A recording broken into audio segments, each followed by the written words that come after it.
अस्सलाम वालेकुम दोस्तों। बैरिस्टर मुबीन जाफ़र भट्टी आपकी खिदमत में हाजिर हूँ। उम्मीद है सब खैरियत से होंगे। दोस्तों, बात दरअसल ये है कि मैं आप कुछ जो एजेंडा है नून लीग का वो उसके बारे में थोड़ी सी आपसे वजाहत करना चाहता हूँ। यहाँ यूके में भी जो हमारी लॉयर्स कम्युनिटी है वो भी आपस में डिस्कस करते हैं, लेकिन उसमें मेरा ये नज़रिया हो सकता है आपको इससे इख्तलाफ हो। मैं ये समझता हूँ कि जो नून लीग की मौजूदा लूट मार है ये इनके प्लान का हिस्सा है, और ये प्लान का हिस्सा इसलिए है कि ये लूट मार करेंगे और लूट मार करने के बाद ये जो पैसा बनाएंगे उस पैसे से ये इलेक्शन को मैनेज करेंगे, और इलेक्शन को मैनेज करने के बाद इन्हीं लोगों को ख़रीदेंगे।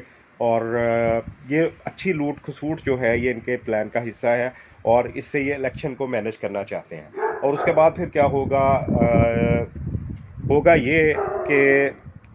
ये कि मरीम नवाज या इनके लवाहिकीन या इनके जो और दूसरे साथी हैं, वो ये कहेंगे कि जी ये नवाज शरीफ ही ठीक कर सकता है, लिहाजा नवाज शरीफ को मौका दो, और उस पैसे से ये बेस बनाएंगे। जब नवाज शरीफ आएगा तो मियाँ दे नारे बजनगे, जहालत का दौरा होगा फिर एक दफ़ा पाकिस्तान में।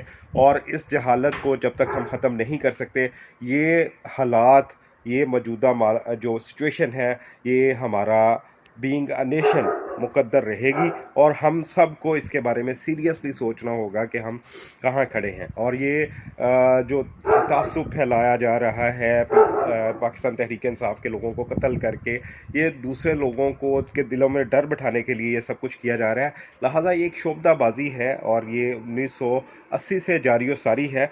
जब नवाज शरीफ ने कौंसलर का इलेक्शन लड़ा था लेट 70s में, और मियाँ शरीफ जो इनके वालिद साहब है उन्होंने ये कहा था मैंने 3 लाख रुपया लगा के मुंडा सियासतदान बना देता है। तो ये सिलसिला वहाँ से शुरू हुआ जो अब तक जारी सारी है, और उम्मीद है अल्लाह ताला हमें निजात दिलाए इन शोबदाबाजों से, और पाकिस्तान तरक्की की राह पर एक दफ़ा फिर गामजन हो सके। बहुत शुक्रिया।